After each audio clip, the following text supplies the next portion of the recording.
आखिर ये सरकारी खर्चे पर जनता के पैसे पे इतने बड़े बड़े कॉलेज क्या केवल पैसे वाले लोगों के बच्चों के लिए बनाए थे?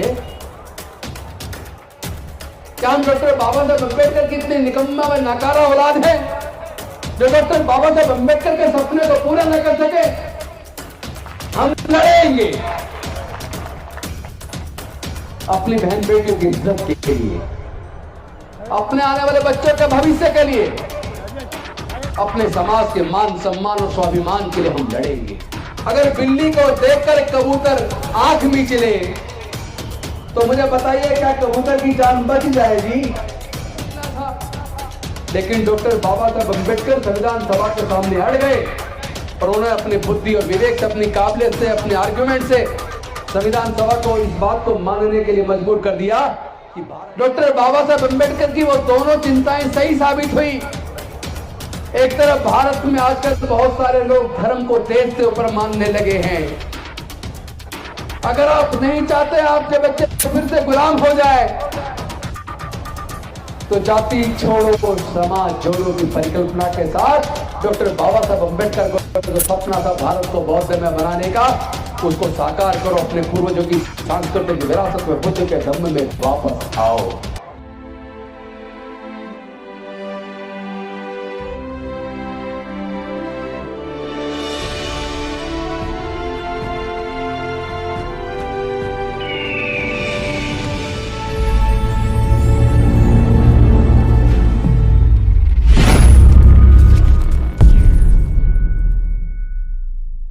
मैं समझता हूं कि पिछड़े समाज के लोगों को एक बार ये सर्वे करके जरूर देख लेना चाहिए कि जब तक पिछड़े वर्ग के लिए आरक्षण लागू नहीं हुआ था तब तक उनके समाज के कितने लोग कॉलेज में प्रोफेसर बन पाए? पिछड़े समाज के कितने लोग कॉलेज में एसोसिएट प्रोफेसर और असिस्टेंट प्रोफेसर बन पाए? कितने लोग जुडिशियल ऑफिसर बन पाए? कितने लोग आईएएस आईपीएस बन पाए? और आरक्षण लागू होने के बाद 1993 में जब आरक्षण लागू हुआ उसके बाद पिछड़े वर्ग के लोग धीरे धीरे से IAS IPS doctor engineer professor scientist बनने लगे। लेकिन जहां अभी तक आरक्षण लागू नहीं है, जरा एक बार उसका भी डाटा चेक कर लीजिए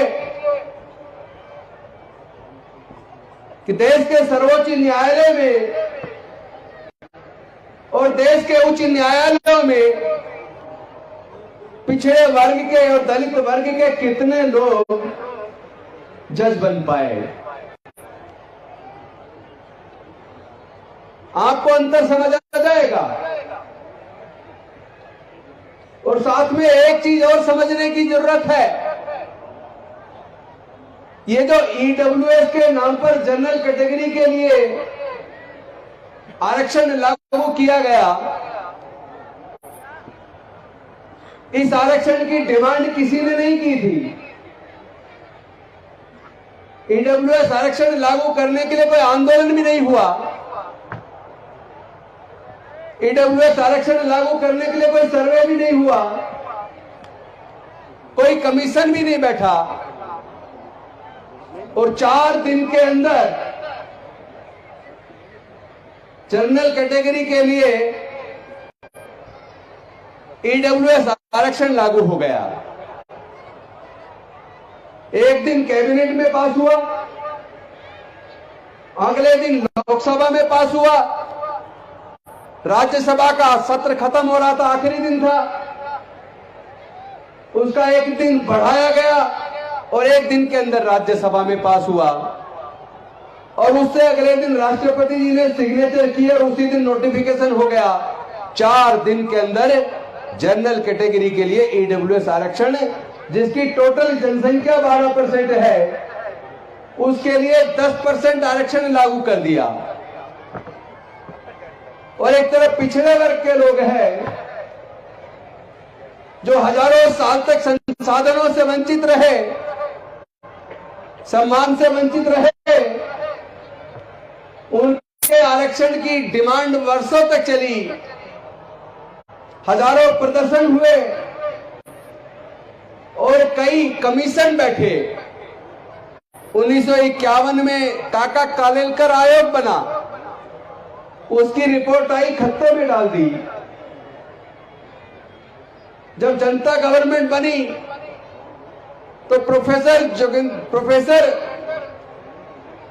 मंडल जी के नेतृत्व में, बीपी मंडल जी के नेतृत्व में फिर से कमीशन बना, उसकी रिपोर्ट आई, वो खत्ते में डाल दी। 1989 में विश्वनाथ प्रताप सिंह देश के प्रधानमंत्री बने और 7 अगस्त 1990 को उन्होंने पिछड़े वर्ग के लोगों के लिए, जिनकी संख्या देश में लगभग 52% है, उनके आरक्षण की घोषणा की तो पूरे देश के अंदर बवाल आ गया। सरकारी संसाधनों को आग लगाई गई। ईडब्ल्यूएस के आरक्षण पे तो कोई बवाल नहीं हुआ, उसके लिए तो किसी ने डिमांड भी नहीं की थी, उसके लिए तो कोई कमीशन भी नहीं बैठा था, और वो समाज अंडर रिप्रेजेंटेशन भी नहीं था बल्कि ओवर रिप्रेजेंटेशन था। फिर कौन से ऐसे कारण हैं जिस कारण को भारत के दलित पिछड़े आदिवासियों को समझ लेना चाहिए कि पिछड़े वर्ग के आरक्षण को लागू करने के लिए लंबे आंदोलन के बावजूद 43 साल लगे और 52% की जनसंख्या को 27% वो भी ढंग से लागू नहीं हो पाया। लेकिन जनरल कैटेगरी के 12% लोगों के लिए 10% आरक्षण बिना मांगे, बिना किसी सर्वे के, बिना किसी कमीशन के, बिना किसी आंदोलन के 4 दिन के अंदर लागू हो गया। इस बात से आपको अंतर समझ लेना चाहिए। ये लोग कितने साजिश करते हैं, इनकी एक साजिश में आज आप सबके सामने उजागर करना चाहता हूं। सरकार के पैसे पर, यानी जनता के पैसे से देश में बड़े बड़े इंजीनियरिंग कॉलेज, मेडिकल कॉलेज बनाए, मैनेजमेंट कॉलेज बनाए, और आज एक साजिश के तहत उन्हीं कॉलेजेस के अंदर पढ़ने का खर्चा इतना बढ़ा दिया कि अगर आपको अपने बच्चे को इंजीनियरिंग कराना हो तो 4 साल की इंजीनियरिंग के कोर्स को करने के लिए 10 लाख रुपया से ज्यादा रुपया चाहिए। क्या दलित पिछड़े आदिवासी के 98% लोग अपने एक बच्चे की इंजीनियरिंग का कोर्स कराने के लिए क्या 10 लाख से ज्यादा पैसा खर्च कर सकते हैं क्या? आखिर ये सरकारी खर्चे पर, जनता के पैसे पे इतने बड़े बड़े कॉलेज क्या केवल पैसे वाले लोगों के बच्चों के लिए बनाए थे? क्या ये हमारे लोगों को ये बात समझ में आएगी? आपके, यानी आपके जनता के पैसे पे ये कॉलेज, इसका निर्माण हुआ और उसके बाद उनके पढ़ने का खर्च इतना बढ़ा दिया, जिनके पैसे से कॉलेज बने उन्हीं के बच्चे उन स्कूलों में, कॉलेज में ना जा पाए। कितनी बड़ी साजिश है। देश के अंदर जितने संस्थान बने,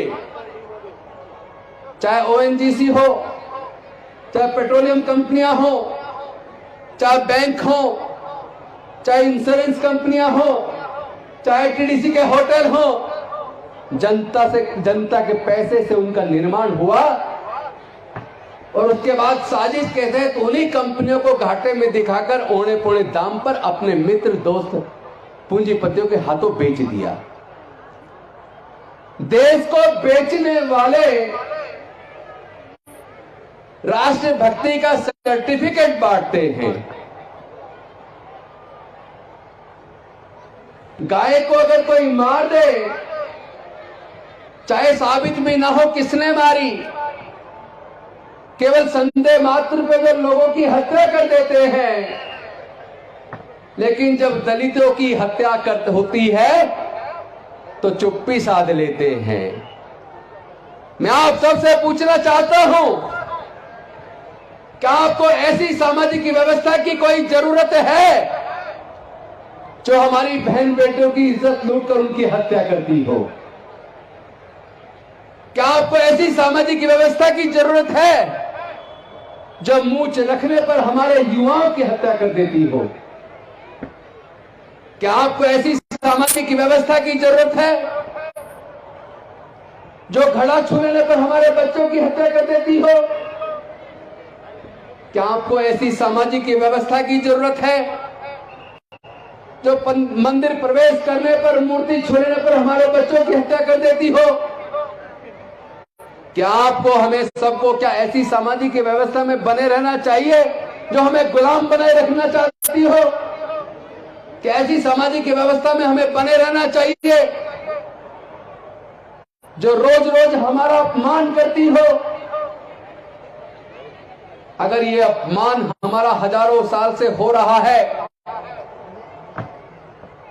या हम लोग जो इतना पिछड़ गए हैं, इसका सबसे बड़ा कारण यह है कि हमने अपने बुजुर्गों की सांस्कृतिक विरासत को, यानी बुद्ध के धम्म को छोड़कर ऐसी असमानता पर आधारित, अन्याय पर आधारित व्यवस्था के हम हिस्सा बन गए।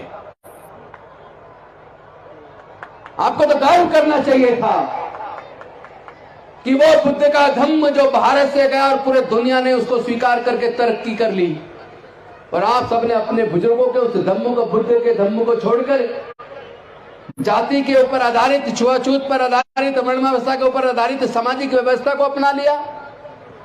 अरे कैसे लोग हो जो अपने बुजुर्गों की सांस्कृतिक विरासत को छोड़कर, जिसको पूरे दुनिया ने स्वीकार करके तरक्की कर ली, और तुमने उसको त्याग कर जातिवाद पर आधारित, वर्णवाद पर आधारित, छुआछूत पर आधारित व्यवस्था को अपनाकर अपना बेड़ा गर्क कर लिया। कब तक इस सामाजिक व्यवस्था के हिस्सा बने रहोगे? कब तक बहन बेटियों की इज्जत लुटवाते रहोगे? तुम्हारा खून पानी बन गया है क्या? क्या तुम्हें तनिक भी शर्म नहीं आती? डॉक्टर बाबा साहब अम्बेडकर की मेहनत को तुम लोग क्यों खराब कर रहे हो? अरे सोच के देखो, डॉक्टर बाबा साहब अम्बेडकर जी ने अपने 4 बच्चों को गवा दिया, अपनी जवान पत्नी माता सावित्रीबाई फुले को गवा दिया। किसके लिए गवाया? हमारे और आपके सबके लिए गवाया। बाबा साहब ने सपना देखा था कि मैं इस जातिवाद और धर्म, ये वर्ण व्यवस्था पर आधारित व्यवस्था को त्याग कर अपने समाज को बौद्ध में बनाऊंगा, ताकि हमारे लोगों को इस उत्पीड़न से, इस जिल्लत भरी जिंदगी से छुटकारा मिल जाए। उन्होंने कहा था, मी भारत बौद्ध में करी।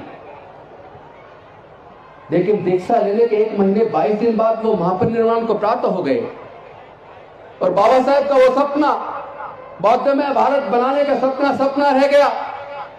क्या हम डॉक्टर बाबा साहब अम्बेडकर की इतनी निकम्मा व नाकारा औलाद है जो डॉक्टर बाबा साहब अम्बेडकर के सपने को पूरा न कर सके? क्या हम डॉक्टर बाबा साहब अम्बेडकर की कुर्बानी को, जिन्होंने 4 बच्चे और पत्नी माता रमाबाई को गंवा दिया, उनकी कुर्बानी को बेकार कर देंगे? हम लड़ेंगे,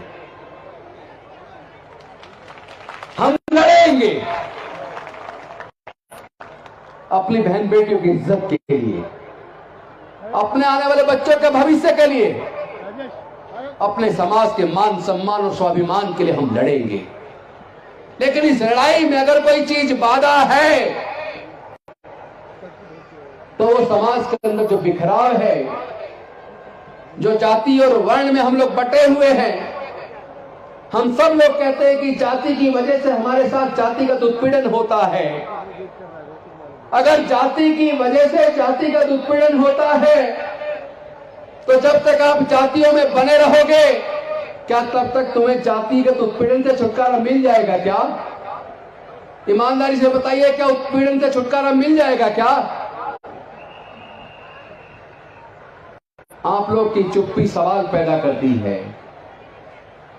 मैं आपसे पूछना चाहता हूं, जो लोग डॉक्टर बाबा साहब अम्बेडकर के सपने को पूरा करना चाहते हैं, वो लोग अपने जगह बैठे हुए दोनों हाथ एक बार पूरी तरीके से खड़े कर लें। जो अपने बच्चों को अंधकार से निकालकर प्रकाश की तरफ ले जाना चाहते हैं, वो दोनों हाथ खड़े कर लें। जो बहन बेटे की इज्जत के लिए, अपने युवाओं के स्वाभिमान के लिए, अपने समाज के सम्मान के लिए, अपने आत्मबल को बढ़ाना चाहते हैं, अपने समाज की इज्जत आबरू के लिए एकजुट होना चाहते हैं, जातियों को तोड़ना चाहते हैं, बुद्ध के दम में दीक्षित होना चाहते हैं, वो लोग अपने हाथ खड़े कर ले।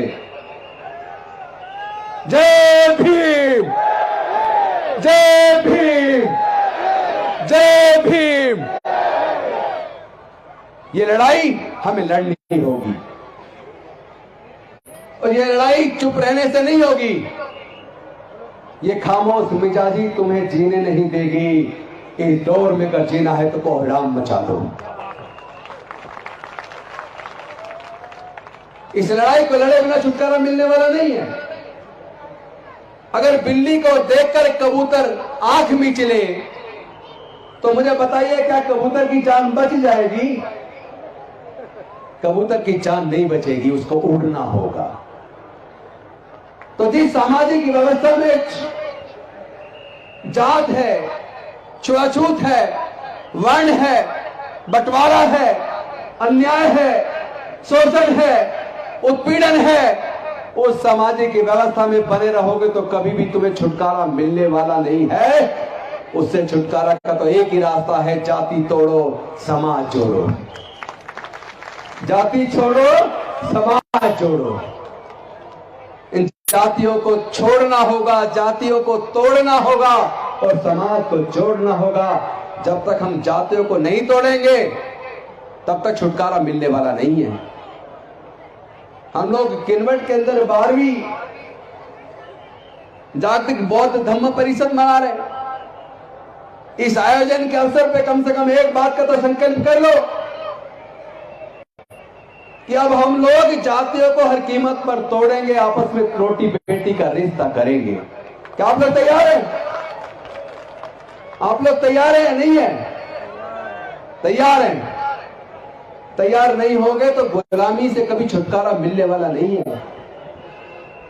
याद रखना, जो डॉक्टर बाबा साहब अम्बेडकर देकर गए थे, बड़ी ताक, तपस्या और बलिदान से देकर गए थे, उसमें से 70% तो इन सरकारों ने छीन लिया, 30% बचा हुआ है। अगर आप लोग इसी तरह जातियों में बटे रहे, एकजुट नहीं हुए, अगर आप लोग वोट बैंक बने रहे, अगर अपने सम्मान और स्वाभिमान के लिए एकजुट नहीं हुए, तो ये 30% आने वाले 10 से 15 सालों में छीन जाएगा। क्योंकि जो हमारा थोड़ा बहुत तरक्की हुई है, ये बाबा साहब के दिए हुए रिजर्वेशन की वजह से हुई है। उन्होंने पढ़ाई के क्षेत्र में रिजर्वेशन दिया तो हम पढ़ लिख गए। उन्होंने नौकरी के क्षेत्र में रिजर्वेशन दिया तो हम लोग नौकरी में थोड़ा पैसा कमाया। उन्होंने राजनीति में रिजर्वेशन दिया तो हम MP, MLA और मंत्री बन गए। हम ये भूल गए, हम जो कुछ भी बन पाए हैं वो केवल और केवल डॉक्टर बाबा साहब अम्बेडकर के त्याग, तपस्या और कुर्बानी और बलिदान की वजह से बन पाए हैं। लेकिन उनके उस बलिदान को हम लोगों ने खराब कर दिया। हमारी आंखों के सामने हमारे रहते हुए उन्होंने पढ़ाई का खर्चा इतना महंगा कर दिया कि हमारे बच्चों से उन्होंने पढ़ाई को छीन लिया। अब हमारे बच्चे हायर एजुकेशन में पढ़ नहीं पाएंगे क्योंकि हमारे पेरेंट्स के पास इतना पैसा नहीं है कि वो अपने बच्चों के हायर एजुकेशन का खर्चा उठा पाए। और देश के सरकारी संस्थानों को उन्होंने एक एक करके बेच दिया। जो संस्थान बिक गया वहां का रिजर्वेशन खत्म हो गया। यानी कि आपकी नौकरी भी गई और आपकी पढ़ाई भी गई और आप लोग केवल वोट बैंक बने रहे। कभी A का वोट बैंक, कभी B का वोट बैंक, कभी C का वोट बैंक। आप लोगों ने अपनी वोट की कीमत को नहीं समझा। अरे याद करो, जब भारत आजाद होने वाला था, डॉक्टर बाबा साहब अम्बेडकर भारत का संविधान लिख रहे थे। संविधान सभा के सामने एक प्रश्न था कि भारत आजाद होने वाला है, हम अपनी सरकार चुनेंगे तो वोट देने का अधिकार किस किस को मिलना चाहिए। ज्यादातर संविधान सभा के सदस्य यह चाहते थे कि वोट का अधिकार केवल इनकम टैक्स पे करने वाले लोगों को, बड़े जमींदारों को और केवल ग्रेजुएट को मिलना चाहिए। डॉक्टर बाबा साहब अंबेडकर जी ने सोचा कि संविधान सभा के सदस्य हमारे देश के 90% लोगों को, देश के दलित, पिछड़े, आदिवासी और महिलाओं को वोट का अधिकार नहीं देना चाहते, क्योंकि देश में दलितों, पिछड़ों, आदिवासियों और महिलाओं को तो पढ़ने का अधिकार ही नहीं था। इसलिए हमारे लोग ग्रेजुएट नहीं बन पाए, यानी उनको तो वोट का अधिकार मिलना नहीं था। उनको संपत्ति और व्यापार का भी अधिकार नहीं था, इसलिए वो व्यापारी नहीं बन पाए, तो इनकम टैक्स पेई भी नहीं बन पाए, जमींदार भी नहीं बन पाए। इसका मतलब हमारे लोगों को वोट का अधिकार नहीं मिलना था। लेकिन डॉक्टर बाबा साहब अंबेडकर संविधान सभा के सामने अड़ गए और उन्होंने अपनी बुद्धि और विवेक से, अपनी काबिलियत से, अपने आर्ग्यूमेंट से संविधान सभा को इस बात को मानने के लिए मजबूर कर दिया कि भारत में रहने वाले सभी लोगों को वोट का अधिकार मिलेगा और सबके वोट की कीमत बराबर होगी।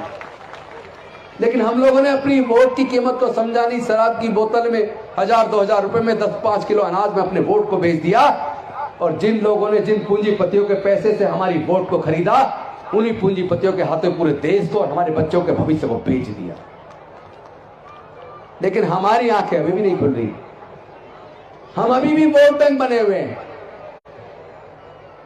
थोड़े से अनाज में वोट बेच रहे हैं, शराब की बोतल में 1000-2000 रुपए में वोट बेच रहे हैं। ये वोट बैंक बनना बंद करो मेरे दोस्तों। अपनी ताकत, वोट की ताकत को पहचानो।